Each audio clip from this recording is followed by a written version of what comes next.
Good morning, evening, or afternoon to all of you beautiful people. Josh here, back to bring you some of that sweet voice-based content. So recently I've been rewatching some episodes of Semi-Ramblematic, and a specific episode caught my attention. It's the one in which Yahtzee talks about the games he likes, but doesn't play, and I found it quite interesting. Thinking about how one can enjoy the story, characters, or other elements of a game, but not enjoy the game itself is a really interesting concept to me. And it got me thinking, as I often do, how could it apply to voice acting? So I wanted to chat today about some voice acting performances that I really love from specific mediums that I really don't. So without any further ado, let's go! First up, Team Fortress 2. Much like Yahtzee mentioned in his video, I also used to be a big Team Fortress fan. He was a medic main, I was a heavy main. Why? Because big gun go boom. But as I've grown older, I found online multiplayer to be a not so pleasant place. I don't really mind playing with friends, because I know the level of grief I'm gonna get, but when playing with randoms, I just don't really enjoy it. But one thing I still love to this very day is the distinctive voices of the Team Fortress 2 characters. Each one is very clearly characterized through their voice in the least complicated way possible. The heavy is loud and boisterous, the spy more relaxed and understated. And I'm not really sure why the sniper is Australian, but it might be one of my favourite casting choices in the world. Also, once again, like Yahtzee mentioned in his video, Team Fortress 2 has had an even bigger platform thanks to things like Source Filmmaker. Videos like Heavy is Dead, Team Fabulous 2, Hit Detection garner millions of views, and that is because of the voices. Chopping up and taking their voice lines and twisting them into some of the funniest things I've ever seen online. It's a surefire way to make somebody fall in love not just with these kinds of videos, but with the voices and the characters themselves. Next up, Otacon from Metal Gear Solid. Now I've tried on a few occasions to get into Metal Gear, but it's a bit too Hideo Kojima for my tastes. No disrespect to the man, but Christ on a bike, he's mental. But no, in all seriousness, I do understand why Metal Gear is one of the greatest game series of all times, but it's just not my thing. Mostly just not being a big fan of stealth games. But one thing I do appreciate is the character of Otacon. Voiced by the magnificent Christopher Randolph, Otacon always came across to me as the most relatable character in the series. In a world of tactical espionage, crazy characters, insane stories, Otacon just came across as, surprisingly grounded.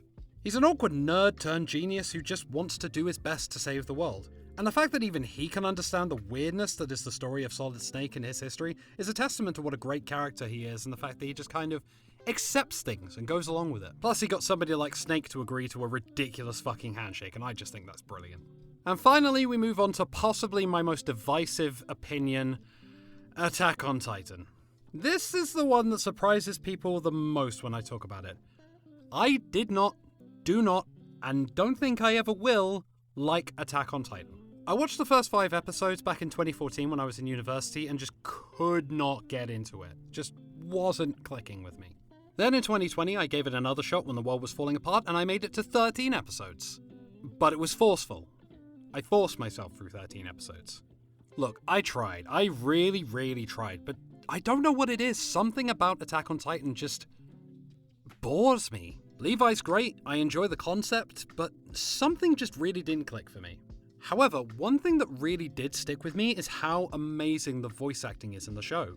Specifically, Armin. Jesse James Grell did an incredible job with Armin, taking the character from a weak, unconfident guy with an inferiority complex to a confident and intelligent tactician with so much to give to this war.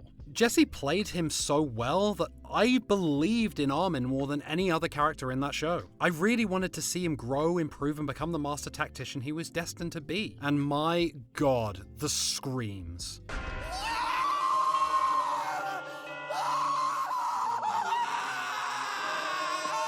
Oh my goodness.